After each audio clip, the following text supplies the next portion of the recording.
So what happens if you go on Zillow and you hit submit because you want to go see a home and Zillow pairs you up with an agent that's willing to pay out like 40% of their commission to meet you? And before you even walk in the door, they're saying, hey, like for us to work together, I just need you to sign here, here, and here.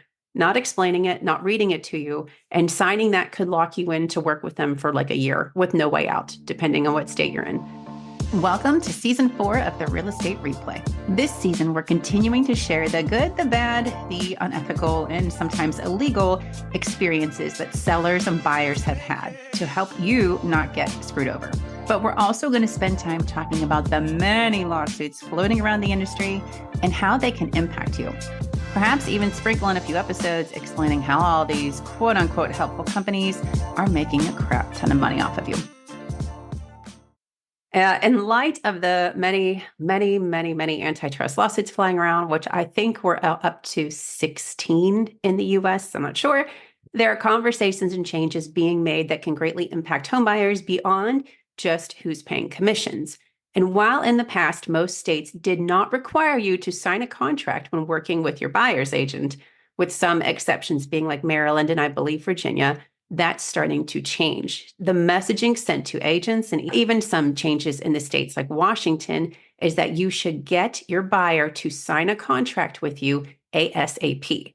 And while these contracts can be helpful to spell out what your agent expects to be paid and their duties owed to you when working with them, most of these agreements are written by state and local realtor associations or the local MLS, with some exceptions of states like Wisconsin, in which the Real Estate Commission Board creates this contract. But the Commission Board is also filled with industry people, and we'll get to that.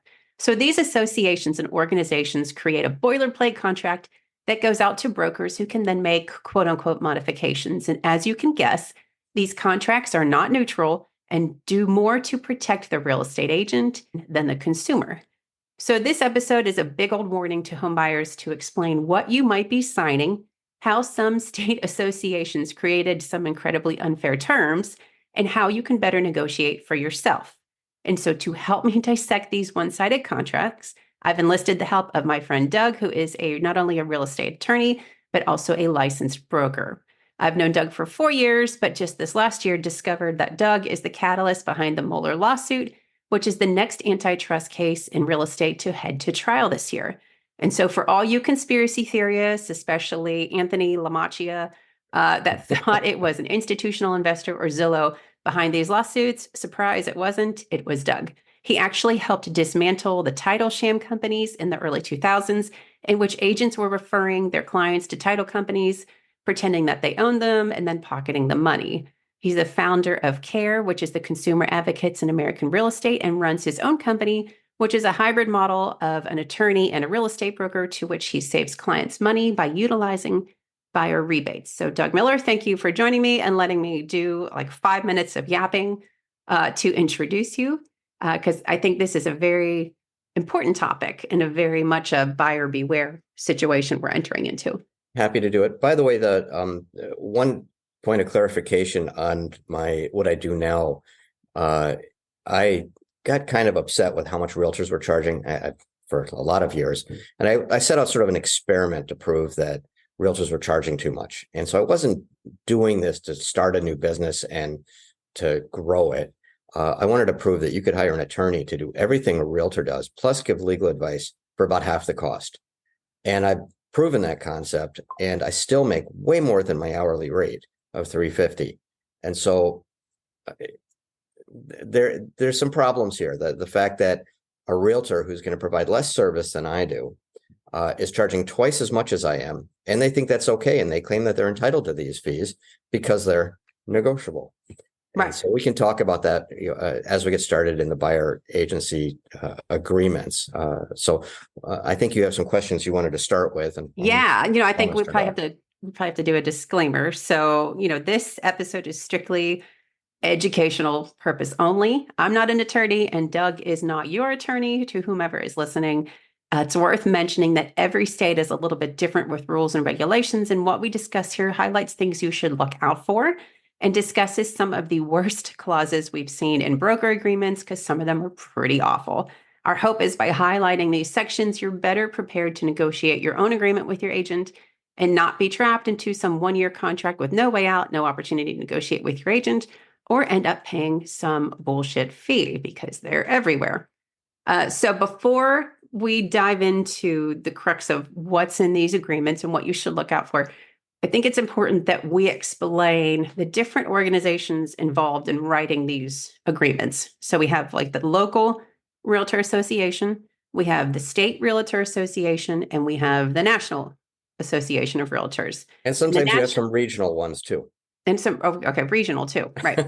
So we got all these groups. Now, the National Association doesn't dip their toes in these individual state contracts. Usually that's the state or the local association of realtors. And with that is also some MLSs. So the company that everybody puts their listings into that then gets filtered to different brokers and Zillow and all the other website portals to find homes. And there's also the state commission board. And the difference between the state commission board and the state realtor associations is that the state commission board is run by the government, correct? Well, I mean, it's not okay. It's under the umbrella of the government, but who calls the shots is maybe a different story, but it's technically a government entity, correct? Well, it's the Commerce Department. It's called in some states. It's the board in other states, real estate division. They've got all kinds of names throughout the country. But for the most part, I think Steve Brobeck with the Consumer Federation of America did a study showing that most of the people that comprise those commerce departments, and I'll just call them commerce departments sort of generically, are realtors. And they have a self-interest in the way they regulate their peers, because they're probably doing the same things that their peers have been accused of. And so the likelihood of them enforcing any laws, if the laws are actually written in the consumer's favor, but if the likelihood of them enforcing them is minimal, especially against big companies. If there's a new company with some sort of innovation that's come out, you can bet there'll be an enforcement action because the Commerce Departments pretty much take their marching orders from realtors. And so it's important to say, so the Commerce Department or the, it's the Real Estate Commission Board, but we'll just say Commerce Department for general term. There is supposed to be 3 consumer seats, and one of them has been empty since 2021 or 2020 in my state. And I have called the commission board and said, hey, I'm interested in this consumer seat. Like, do you know what I have to do? And the person that answered the phone had no idea. And so then I finally got a hold of an antitrust person that sits on this board. And she said, you have to be, the government has to select you to be on this board. So then I'm like, well, shoot. Okay. So then I called the attorney general's office and nobody answers their phone. So I'm like, I don't know how you get on here. But that report, which I'll link to the podcast description from Stephen Brobeck from the Consumer Federation of America, shows that there are multiple states with empty consumer seats. And those are the outside voices and opinions outside of realtors or realtor friends that are making these choices or lack thereof. Filing a complaint with these organizations, these so-called government organizations, among attorneys is just a joke. And it's been that way for as long as I can remember. To file a complaint, you just would expect nothing to happen. And so that's why every year I file 1 or 2. Sometimes more. And out of 30 years of doing this, I have yet to see a complaint, no matter how egregious, result in any kind of an enforcement action. The one time I had a success was and you spoke about this earlier, with the sham title companies. Mm-hmm. And I went to the insurance division of Minnesota, and a very different makeup there, and reported what was going on. And they took me aside and said, Doug, we're going to do this enforcement action, but you have to promise us that you will not say a word about this, because if you do, and it gets out to the real estate division, they'll shut us down. That's how bad it is. Right. And so we got that enforcement action done. They fined a bunch of realtors. And of course, then the real estate division leaked that it was Doug Miller that did this. And that's when I owned a title company, resulted in a huge boycott of my title company. So it's, and then the enforcement people over there were absolutely horrible. One guy went out on the road and started teaching other commerce departments, boards, around the country, sort of went on a speaking tour telling them what he had done. And it was more of a self-promotion kind of thing than anything else. Mm. But it did result in a lot of other states going after these organizations that were largely comprised of realtors. But the thing that you have to remember is this did not hurt the big brokers. This helped the big brokers because the big brokers had their in-house title companies where they were using steering methods to sort of almost blackmail their agents into using their in-house title companies. And these sham title companies were taking business away from them. So that enforcement action actually benefited them. And that's probably the other reason we were so successful. Right. And just to speed everyone up here. So what was happening was real estate agents were making an LLC title company and claiming it was their title company, but really they were funneling business to a different title company and then getting money for referring essentially to, they created a pretend company to get money, which sounds so very similar to these. I'm so mad about this.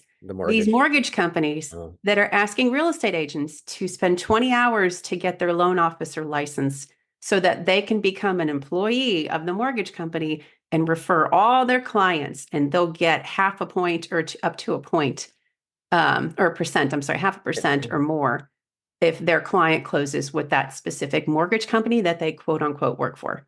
And none of this would work if agents truly acted like agents, fiduciaries, representing their best interests above all others, their clients' interests above all others, especially their own. This is called self-dealing when they do this. It's very illegal. It's considered the same as theft by swindle when it's done in a fiduciary relationship. Agents don't understand what this all means. They say, well, yeah, I represent my client's best interests. I say, no, you don't. Have you steered anybody into your in-house title company? And if they have an in-house title company, they have, most of them. And so when they do things like that, it's a breach of the fiduciary duty. The problem is there's no enforcement of fiduciary laws against these realtors. They have figured out ways to exonerate themselves, and it's almost impossible to go after these agents. I have a lot of ideas. I know what works and what doesn't. And there are some good cases that still, like the case we did against, I think it was First American, for setting up those sham title companies. Maybe it was Universal Title. I'd have to go back and look. But in any case, that case failed at the class certification level. It never got decided on the merits. And so when you steer somebody into your in-house title company, I believe it's a terrible breach of fiduciary duty. The broker is encouraging their agents to prey upon their own clients. That's unheard of in these kind of relationships, yet it is done in almost every aspect of the transaction. Right. I think part of the problem is, I've had the misfortune to meet a lot of really not so great people in the industry, but a lot of people that are really great that I think perhaps were never even really fully trained to understand what their duties are, or like how deep this really goes. I feel like that kind of gets removed from a lot of training and conversation. But it's important because you're going to hear like fiduciary duty and exclusive agreement a lot now as a buyer, or people saying, for me to represent you, I need you to sign this contract.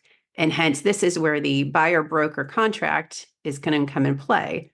And I think it's really important. And I'm glad that you're able to dissect this with me because I am not a lawyer. I've read like 30 different contracts. And as a consumer, I can see some issues, a lot of issues. So I think it's really important that we kind of dissect, knowing that every state is different. There are going to be different state rules, but in general, I think it'd be good if we just went like term by term or section by section to just explain what the heck you're going to be signing and what to look out for. Because some of them, like my state specifically, are pretty bad. So what happens if you go on Zillow and you hit submit because you want to go see a home, and Zillow pairs you up with an agent that's willing to pay out like 40% of their commission to meet you? And before you even walk in the door, they're saying, hey, like for us to work together, I just need you to sign here, here, and here. Not explaining it, not reading it to you. And signing that could lock you in to work with them for like a year with no way out, depending on what state you're in. It commits you to how much you're paying them.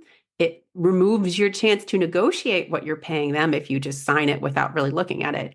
And I'm blabbering now, so I'm going to stop yapping away. But I think it's really important that we just kind of go section by section. Yeah, well, you're right, though. The way these things are presented is really important.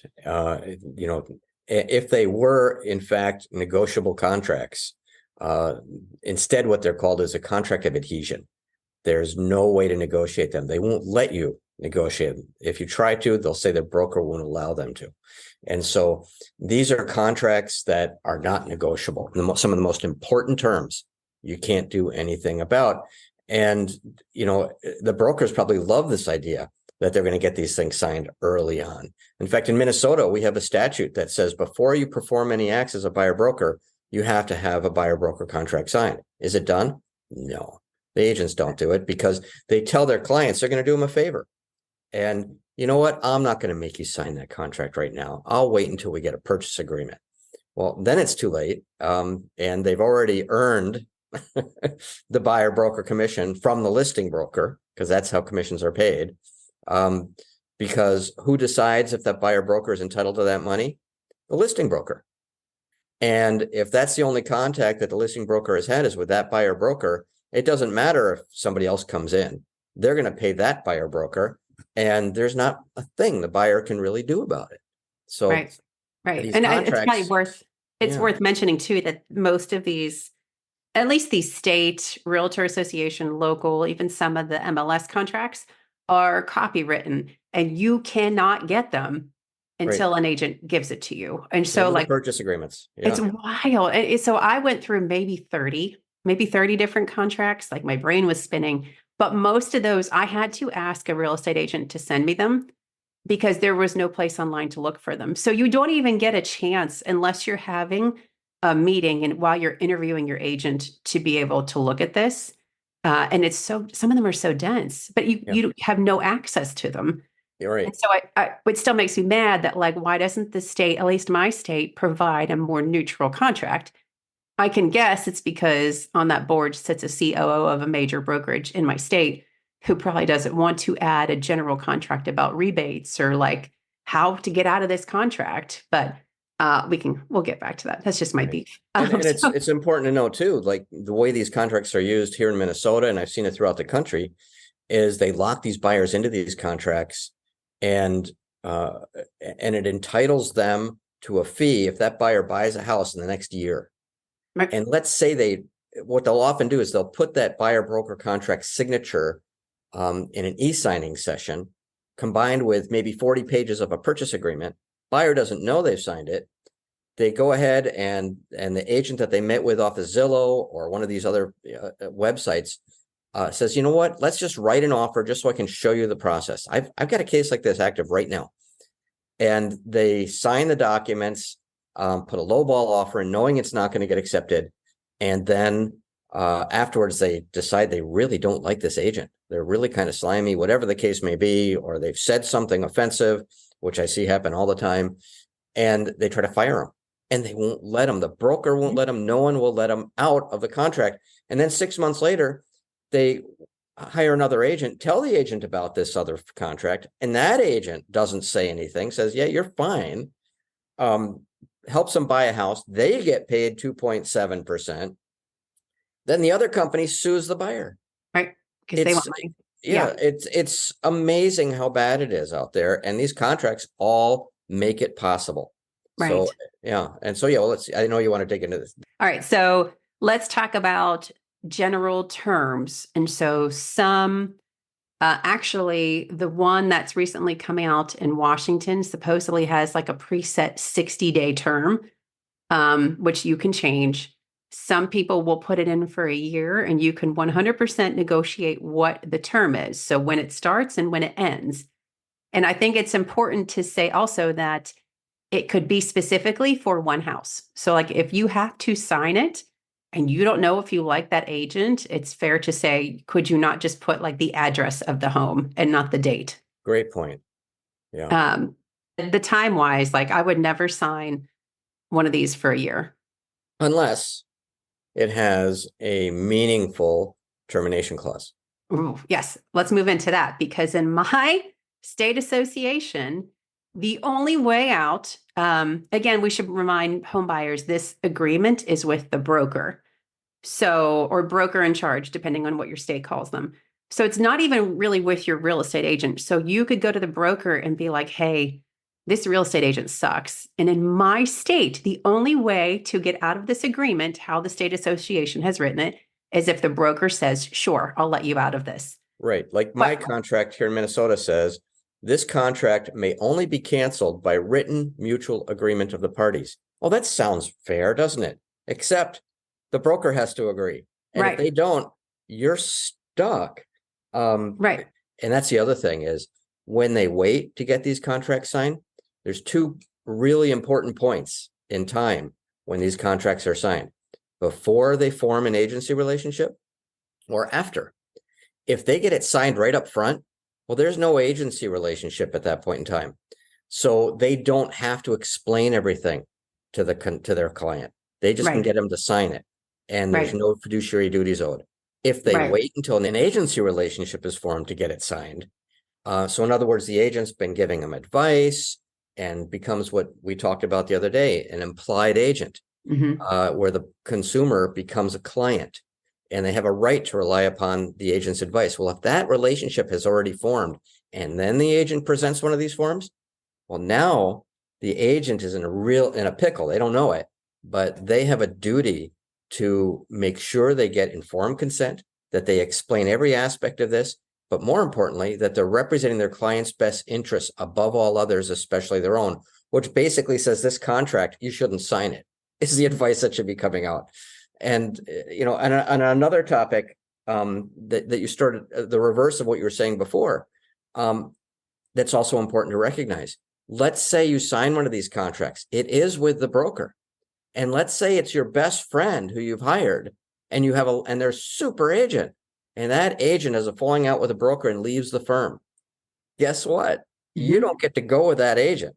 This contract does not entitle you to stay with your agent. You're stuck with that broker, and they can just assign you somebody right out of real estate school who may or may not have a kindergarten education and may know nothing, and you're stuck with them. So, It's important to say too, a few of them, I forget which states they were, had a clause in there that said if the broker sells to another brokerage or goes out of business, you're being transferred to the broker either who bought that brokerage business or who assumed it. So you don't even get to, if your broker goes out of business in some of these contracts, they will just like sell your contract off and you are with that broker now and you agreed to it. So you don't get to like just leave, right? Like you're now being passed on because you agreed to it. Most people think though that the contract is for hiring that particular agent, and these agents want them to believe that, and it has nothing to do with that agent. It has everything to do, like you said, with the broker. With the broker. And it's important too. So these are templates. I do know of brokers that do put a clause in there that say, like, if you're not happy, you can term with a certified letter, like without having them to agree to it. Like there are certain people that have made contracts that you can walk away, but they add a protection period in there, which I think is important to note. So that protection period is like 60 days, 90 days, 100 days, a year out from when you termed. That if you go back and buy a house that they showed you, that gives them right to come after you for commissions, correct? Yes. Yeah. It's like that all over the country. And there are a couple contracts throughout the US where they do have meaningful termination clauses. I think California might be one of them. There was somebody else that had pointed out a contract as well, where it actually had a legitimate termination clause in it. It's not my state. I can tell you that. No, mine says they're rare. You can terminate with broker approval. That's it. So let's go to commissions, in which I think is incredibly important because of the 30-some agreements I have read, only 2 of them have stated that the buyer has an option to be credited excess commission. A bunch of them said, hey, I expect to be paid 2%. If the seller's offering less than that, then you're paying the difference. But if the seller's offering more than that, the agent just gets to keep it anyways. And so I think it was Northwest MLS and the California State Realtor Association had sections that said where the buyer can check off they want to be credited towards their closing cost excess commission. My Yeah, state ignores that whole subject and mine just too. ignores excess commission completely. We have Um, a really fun clause in our contract. And if the contract, if the, let's say the buyer brokerage fee is 2.7%, that's kind of what the fixed rate is here in Minnesota. And I can say that because it is fixed and it's terrible. I would say 90 to 95% of the commissions on the MLS are at 2.7%. mhm. And I'd run numbers on that in the past. And so that essentially in the contract, it creates a bottom. And if they put 2.7% in there, that means that's the least amount of money they're willing to accept, which is a huge amount of money. Mhm. On $1 million house, it's $27,000 for a house they probably didn't even help the buyer find. Right. It's outrageous. But here it says if they, let's say they put 2.7% in there, and there's a box here that they get to check off. If they collect that money, the 2.7%, it shall or shall not reduce any obligation of buyer to pay the compensation by the amount received by seller or seller broker. So in other words, if the listing broker is paying them 2.7% and they check off shall not here, they owe their buyer broker another 2.7%. Wait, what? And this is an optional negotiated clause, making the consumer think that they're actually being protected by this realtor because, oh, we'll check shall on that one because I'm not going to charge you double, doing them a big favor. I'm sorry, that clause doesn't even belong in the contract. Right. It's obnoxious what they Who can wrote do. that contract? This is the Minnesota Association of Realtors.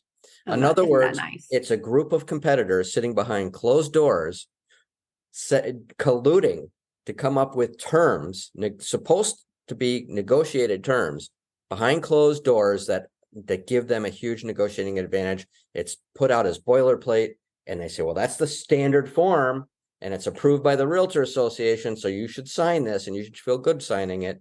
Right. So And so I know you can't go like knee deep into the commission conversations because you are the catalyst to some of these lawsuits. But I think it's important to say like that section is negotiable. But if you are not rating and not paying attention, you could negotiate 2%. But like in my state association, it says nothing about excess commission. So if you don't bring that up and you don't have that written into your contract, if the seller offers more, I'd like it to be credited towards my closing costs per lender approval. Like it doesn't matter. You didn't negotiate anything because it really doesn't matter because you're agreeing to pay the minimum, but what you're being told to pay, you don't get anything over top of that. you're Like absolutely right. So let's say you put 1% in here is how much is owed to your realtor. Mhm. And let's say the real listing broker is offering 2.7. That 1% is meaningless Right. because down below, it says they can collect and keep whatever the Right. listing broker is offering. So it's designed to mislead consumers. A lot of realtors will put 0 in there and say, see, you don't have to pay me. Right. I work for free. You've heard that one enough times. I still hear that. And now it's unethical to say that, supposedly. Doesn't matter. They still say Some it. people did not get that memo. No, And they I didn't. make sure to remind them. It's on TikTok like once a week. Like, stop. You're not free. You are Yeah. not free. Your contract does not say you're free.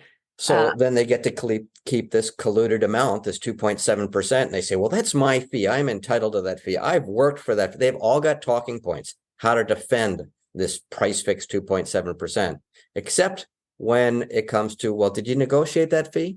I sure did. With your client? No, it's negotiated with a listing agent. Oh God, don't Okay, get so me you're started on that. negotiating with the adversary to get paid for doing what? What service are you providing them? Are you providing the seller a service? Are you providing your exclusive buyer agent, contract duty to your buyer? Right. It makes no sense. Their argument fails immediately when they start going down that road, but consumers don't know enough. Yeah. And you can't expect them to. They're not trained in this area. Right. So, But you need to know like whatever you are putting in that section, whatever you negotiate is what you could end up paying. If the seller decides to not offer anything. So I think it's really important that you're paying attention to that and not letting someone just write in what is quote unquote average in the market. You have a right to negotiate that. But if you do not negotiate what happens to excess, it's a waste. You didn't negotiate anything. Yeah, and think about other consequences. If that number is in there, that 2.7 or whatever it is, and you put an offer in on a house, and something awful happens. Somebody dies, whatever the case may be, you need to move to another state. You can't go through with this deal. And you're not only liable to the seller in that situation, this contract makes you liable to the buyer broker for that full 2.7%. And guess what? They'll sue you. They do it all the time. And if you sign the arbitration clause that's often in these things, they don't have to even sue you. They take you before their arbitration board, which is typically a bunch of realtors, Right. as you know, as the panel of jurists who are going to decide your fate. Right. And it's secret. They don't publish the results of any of these arbitrations, and it's part of the Realtor Association's code of ethics. And as a result, consumers get ripped off by this kind of stuff all the time. They get sued in arbitration. A kangaroo court of realtors decides, sorry, you owe that money, and it's an unappealable decision, and the buyer has to pay that money. It becomes a judgment against them. So It's there's wild. so many ways these agreements work against. Right. And it's interesting, even the consumer friendly agreements. I sent you that video of a broker in California that was teaching their agents how to work through this contract, right? And when it got to the point where it said if the buyer could be credited the excess commission, he said in his training video, just skip that part, leave it blank. Of course. Because what happens if you leave it blank? Then you don't really have to give that to the buyer, correct? If you don't have them check that off, it's just kind of like it doesn't exist. If you're a fiduciary, you do. Right. But yeah. But so do not let people skip sections of your contract. Like, please read them. And it's worth noting in this section in commissions, you'll typically see additional fees, transaction coordinator fee, regulatory compliance fee. It's all a bunch of garbage. And I would like to read you a broker who posted in a real estate group. He wanted to ask how he could tell his agents he's going to start charging them this, and then doubled down and said, well, technically, we're just going to have the client pay the transaction fee. So that $200 that this broker is charging is paying for the agent's CRM, training, one-on-one coaching, a marketing admin will help you with technology, staffed admin in the office, compliance, a nice office, agent care gifts, and commercial printers. Because 6% isn't enough. Right. So on top of the commission, this broker is going to have his agents pay him $200 and then tell his agents to charge his clients $200. And now the consumer is paying for a nice office, a commercial printer, and a staff admin in the office. Out here, it's typically $699. It's such a bullshit. It's been around for a long time. One company introduced it and they all followed. Yep. It's almost like they sat in a back room and said, look, if we want to avoid an anti-competitive problem here, the way to do this is one of us is going to do it, and then the rest of you copy us. Right. But don't all do it at the same time. It's almost like they coached them. Right. Could never happen, I'm sure. It just makes me mad, especially when they flat out admit in these real estate groups that it's the agent's cost of doing business with their brokerage. But then it's just spun around and presented to the consumer as it's their cost. But last time I checked, I didn't use a broker's commercial printer or their office admin. I didn't use their CRM for marketing. I didn't use any of that. So why is it my cost as a consumer? Oh, it makes me mad. It makes me so mad. One of the things this will bring up is I know you've met realtors that you trust and you feel are really good resources for you. And I have yet to find one that doesn't engage in one of these kind of practices. They might be super nice people and have really good intentions, but if they're using a forum like this, I'm sorry, they're doing some really bad things. They may not have a choice because of the broker they're working for.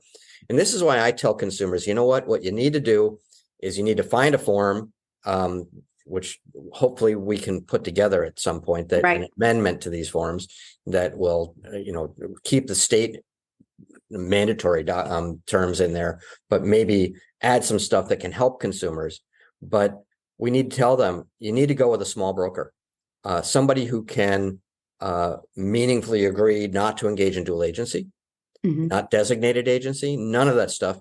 They will only represent your best interest. Small brokers can do that. Small brokers also typically don't have an in-house title company. It's a conflict that's been removed, or that's never been put with one of these brokers because they can't afford a title company. And they think, a lot of these small brokers think that's a problem that they don't have an in-house title company because they can't offer one-stop shopping.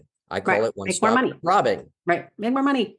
Yeah, Hey, yeah. So speaking yeah, of dual agency, my state association form, which I sent to you, says that you agree to dual agency, yeah. not like with written consent. It doesn't say anything about that. It just says you agree to dual agency. So dual agency is when one agent represents both sides. Represents is a very loose term because you really can't represent anybody. You're either going to choose someone in the middle or you're basically a transaction coordinator at that point. And so you should have the option to decline dual agency. In my state, could you just say, like, I don't agree to that? How do you fix that? I don't agree to that. Well, the big brokers, if you were the big broker, they won't agree. If you make any changes to this contract with a big broker, they were going to say, sorry, it's our way or the highway. Their contracts of adhesion is what that's called. And so these buyers are so much better off going to a small broker. Some of these exclusive buyer agents, for example, that only represent buyers, they're not supposed to represent two buyers on the same property either. Right. Their big thing is they avoid dual agency. They still engage in all the referral fees and the fee problems that go on with these contracts. Almost all of them do. And their fees are not negotiated. So they're still engaging in bad conduct. But you have somebody that's only going to represent you. You're not going to be able to avoid dual agency with a big firm or even a mid-sized firm. And it just doesn't make any sense to use one of these big firms because all they do is they prey upon you for ancillary services, their title, their mortgage, their home warranties, all kinds of stuff that just puts money in their pocket. Now, as an agent, they're not allowed to do any of that. That's preying on your own client. It's self-dealing. It's theft by swindle is what that means, that translates to. When a fiduciary engages in conduct like self-dealing, it's not like you're buying a car from somebody. It's like you're buying a procedure from a doctor. And that doctor decides, well, we've decided we want to do a couple extra surgeries on you just for fun to put some money in our pocket. And you Right. could do far better going over here for that, that tooth extraction. But since we're already have you in anesthesia, we're going to, take out a couple teeth for you that you don't need to Shoot, have you taken probably out. know that happens somewhere. Well, yeah, There's it such a messed up system in the but US. I'm this sure it happens happens all somewhere. the time with real estate, every Right. single deal. And so it's illegal to prey upon your own client. It's a very agency level services is the highest level of service you can buy in the US. It's like what an attorney is supposed to do. It's like what a Mhm. doctor is supposed to do. And agents have been taught, and they don't understand it, but through the forms they're using, they've been taught to basically prey upon their own clients' vulnerabilities. And I see it all the time. Sign the arbitration agreement. My broker and the attorney at my brokerage firm tells me that it's in my client's best interest to sign that arbitration clause. Well, guess what? It's not. And so they're getting bad advice. They may be great people. They may have really good intentions. But what's happening is they're being forced into practices that are completely against their client's best interest. There are so many actionable situations that happen in almost every single deal. And that's why I tell people never hire a friend, relative, or neighbor, even though everybody's got one who's a realtor, because unless you're willing to sue them. Right. Because if you put It can me, go south. if you show me all the forms you had your friend, relative, or neighbor sign, Mr. Broker or Mrs. Broker, I will show you how you ripped off your own client. Because it's a very rare case indeed where you're going to Right. find a situation where one agent has not ripped off their client in a transaction. And so that's why I say, I meet a lot of really nice people out there who are realtors, but I know their clients are getting ripped off every single time. It's sad. And these contracts are proof of it. Yeah, I guess that's the hard part. And probably some of them don't even realize it. No, they don't. They don't set out to like screw their client over, but perhaps they're not educated on it. Or, I mean, they're Potentially. told this is the form you use, right? Like Yeah. this is what we give to people. This is what you Well, will use. you don't need a kindergarten education here to get a real estate license. In Minnesota. Right. Wait, what? Yeah. That's very You common. don't need a high school diploma? Oh, God, no. That's unusual to have Oh, a high school requirement. It should be like 2 years of community college post high school. right, right, But nobody's got that. Uh, right. to get a hairstylist license, it's what, typically 1,800 to 3,000 hours of time.